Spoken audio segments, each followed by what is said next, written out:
Salam alaikum wa rahmatullahi wa barakatuh. Allahu Akbar. No princípio do caminho, um gnóstico é atormentado pela dor, tal como uma mulher em trabalho de parto ao dar à luz ao seu primeiro filho. Mas se conseguir suportar esta dor, tornando-se iluminado pela luz perfeita de Deus, então apercebe-se de que o homem é uma criatura frívola e vazia, moldado em barro e amassado com água. Depois de ter passado severo teste de sofrimento e de ter suportado os limites da dor e do desespero, alcançará a paz na agitação, a alegria no sofrimento e uma nova vida de felicidade na dor. Então ficará envolto no manto de amor de Deus. Neste ponto, com um humilde reconhecimento, alcançará o significado de que é ter sido arrebatado de um fosso e colocado num plano elevado. E assim, iluminado pela luz de Deus, poderá manter-se ereto e flexível perante a força bruta do mundo. Antes da descoberta dos pergaminhos do Mar Morto, muito pouco se sabia acerca dos essênios. Plínio e Josefeus mencionam-nos, mas foram virtualmente esquecidos pelos historiadores posteriores. Plínio os descreve como uma raça em si própria mais notável do que qualquer outra no mundo. Não tem mulher, renunciam ao amor sexual, não tem dinheiro. A comunidade está a aumentar firmemente com um elevado número de pessoas atraídas pelo seu estilo de vida. Dessa forma, sua raça durou milhares de anos, embora ninguém tenha nascido no seu seio. Josefeus, como começou a vida como essênio, escreve que estes acreditam que a alma, Ruach, é imortal, é uma dádiva de Deus. Deus purifica algumas criaturas para Ele próprio, removendo todas as manchas da carne. A pessoa assim aperfeiçoada atinge uma santidade livre de todas as impurezas.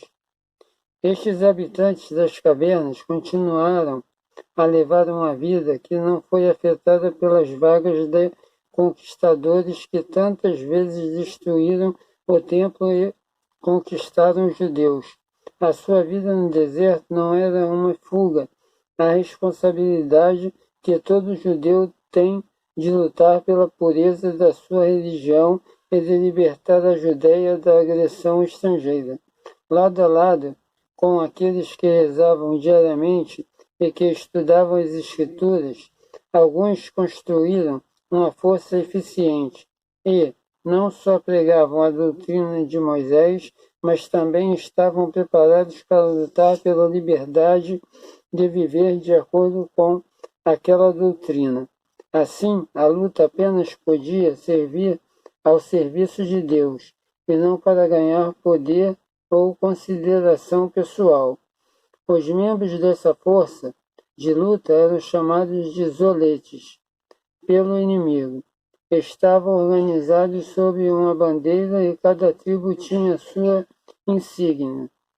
Os zelotes estavam agrupados em 4 divisões, cada uma encabeçada por um chefe. Cada divisão era composta por pessoas de 3 das tribos de Israel. Dessa forma, todas as 12 tribos judaicas estavam organizadas sob uma bandeira. O chefe tinha que ser um levita, que era não só um comandante militar, mas também um professor da lei. Cada divisão tinha seu próprio midrash, escola.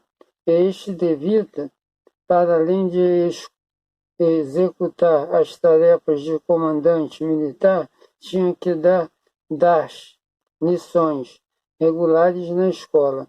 Assim, vivendo nas cavernas do deserto, os essênios se mantinham afastados da procura do prazer desprezavam o matrimônio e desdenhavam a riqueza. Além disso, formavam uma sociedade secreta cujos segredos nunca eram divulgados a alguém que não fosse seu membro. Os romanos sabiam de sua existência, mas não conseguiam penetrar na muralha de segredo que os rodeava. O sonho de qualquer judeu aventureiro era se tornar membro dessa sociedade, pois era esse o único método prático disponível para lutar contra os invasores estrangeiros. Os essênios, tal como já vimos nos registros de Plínio, desprezavam o casamento, mas adotavam os filhos de outros homens desde que fossem dóceis e brandos, aceitando-os como parentes e moldando-os ao seu estilo de vida. Assim, por incrível que pareça, a sociedade essênia perpetuou-se por meio dos séculos, muito embora ninguém nela tenha nascido. Dessa forma, Zacarias, o sumo sacerdote do templo de Salomão, teve um filho, quando a idade avançada o enviou para os essênios no deserto, local onde a criança foi criada, vindo a ser conhecido na história por João Batista. Agora que sabemos que a comunidade essênia existiu, de fato, no deserto, a ação de Zacarias torna-se compreensível, pois não estava a mandar o filho querido sozinho para o deserto, mas para confiá-lo à comunidade de maior confiança, uma comunidade que procurava viver de maneira a agradar a Jeová. Maria, prima de Elizabeth, mulher de Zacarias, foi criada por Zacarias porque tinha sido entregue no templo em concordância com o voto feito pela sua mãe.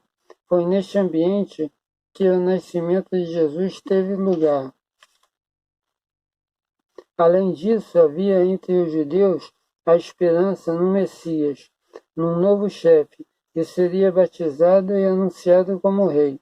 O rumor que circulava entre os judeus sobre o seu iminente nascimento levou Herodes à decisão de matar todos os bebês nascidos em Belém, onde, de acordo com a tradição, o Messias deveria aparecer.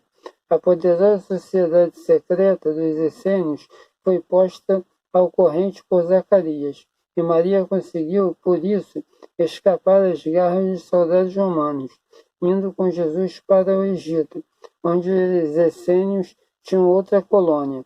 O desaparecimento súbito de Jesus e Maria e a fuga bem-sucedida das autoridades romanas foram um mistério e uma fonte de especulação, até a descoberta dos pergaminhos do Mar Morto. Nenhum dos evangelhos cobre este episódio, nem a existência da comunidade, essência, nem como lhes foi possível evidirem-se dos perseguidores com tanto sucesso, apesar da publicidade que teve ter rodeado o nascimento. Em circunstâncias diferentes, uma criança que falava coerentemente e com autoridade desde o berço, e que foi visitada por pastores e magos, não poderia desaparecer tão facilmente. No ano 4 a.C., quando Jesus tinha 3 ou 4 anos de idade, Herodes morreu. Dessa forma, o perigo iminente que rodeava a sua vida foi afastado e passou a poder mover-se livremente.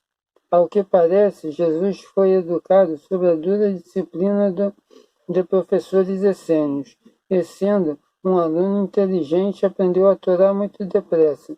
Assim, quando tinha 12 anos, foi mandado ao templo, verificando-se que o aluno, ao invés de repetir as lições que recebera, falava com certa confiança e autoridade. Há algumas tradições muçulmanas que falam dos singulares dádivas que tão cedo foram dadas a Jesus na sua vida. A citação que se segue pertence à história dos profetas de Salabé. O Abi disse: o primeiro sinal de Jesus que as pessoas viram ocorreu enquanto a sua mãe estava a viver na casa do chefe da vila onde José, o carpinteiro, tinha levado quando foi com ela ao Egito. E os pobres costumavam ir frequentemente à casa desse chefe. Entretanto, foi roubado algum dinheiro do tesouro que lhe pertencia, mas embora ele não tivesse suspeitado dos pobres, Maria afligiu-se com o seu tormento. Quando Jesus viu a preocupação da mãe pela aflição do anfitrião, perguntou-lhe: Mãe, queres que eu guie a teu dinheiro? Ao que ela respondeu: Sim, meu filho. Jesus disse: Diz-lhe que reúna os pobres perante mim na sua casa. Então Maria disse isso ao chefe que reuniu os pobres. Quando todos estavam reunidos, Jesus dirigiu-se a dois deles, um cego e o outro coxo. Pôs o coxo aos ombros do cego e disse-lhe: Levanta-te com ele. O cego respondeu: Sou demasiado fraco para isso. Jesus disse-lhe: Como foste suficiente forte para fazer isso ontem?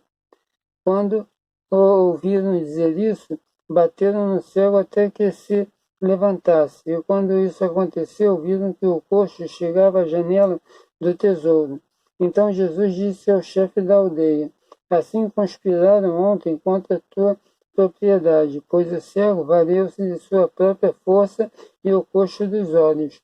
Então o cego e o coxo disseram: Ele falou verdade, por Deus, e devolveram o dinheiro todo. O dono pegou nele, colocou-o no tesouro e disse: Ouve, Maria, podes ficar com metade. Ela respondeu: Não fui criada para isso. O chefe disse: Então dá-o a teu filho. Ela respondeu: Ele é superior. E nessa altura tinha ele 12 anos. Outro sinal, tal como disse Sade. Quando Jesus, a paz esteja com ele, andava na escola, costumava dizer aos rapazes o que os pais estavam a fazer, e terá dito a um rapaz: Vai para casa, pois a tua família tem estado a comer tal e prepararam tal para ti e estão a comer tal. Então o rapaz terá dito para casa e chamando até lhe darem essa coisa. E ter-lhe-ão dito: Quem te falou disso? Ao que ele terá respondido: Jesus. Reuniram-se então numa casa e quando Jesus chegou à procura deles, disseram-lhe: Não estão aqui. Jesus lhes disse: Então o que é que está nesta casa? Eles responderam: Suínos. Jesus disse: Então que sejam suínos. E assim, quando abriram a porta verde, eram suínos. Os filhos de Israel estavam preocupados com Jesus. E assim, quando a sua mãe temeu por ele, pô-lo num burro e foram rapidamente para o Egito. Depois de Maria ter tirado Jesus da escola, confiou-o diversos comerciantes, sendo os últimos os tintureiros.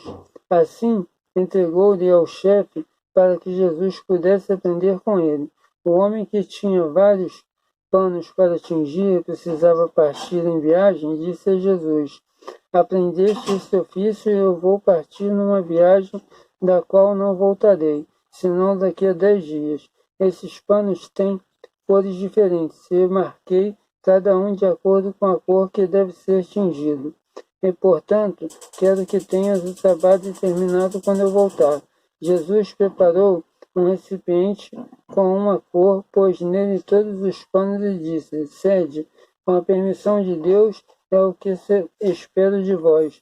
Quando o tintureiro voltou, vendo que todos os panos estavam no mesmo recipiente, disse: Ó Jesus, o que fizeste? Jesus respondeu: Acabei o trabalho. O homem disse: Onde está a roupa? Jesus respondeu: No recipiente. O homem disse: Toda ela? Jesus respondeu: Sim. O homem disse: Como pode estar toda no mesmo recipiente? Estragas-me esses panos. Jesus respondeu: Levante-te e olhe. O tintureiro levantou-se e Jesus tirou um trajo amarelo e um verde e um vermelho até ter tirado todos de acordo com as cores que desejava. Então o tintureiro começou a pensar porque sabia que aquilo era coisa de Deus, pois ele é grande e glorioso, e disse às pessoas: venham e vejam o que Jesus fez. Deste modo, ele e os companheiros, que eram os discípulos, acreditaram em Deus, grande e glorificado, como ele é, e sabem bem. Não se esqueçam de se inscrever no canal, de deixar o seu like, de ativar o sininho de notificações para receber mais vídeos, de compartilhar os vídeos com seus amigos e de deixar um comentário. Salam aleikum.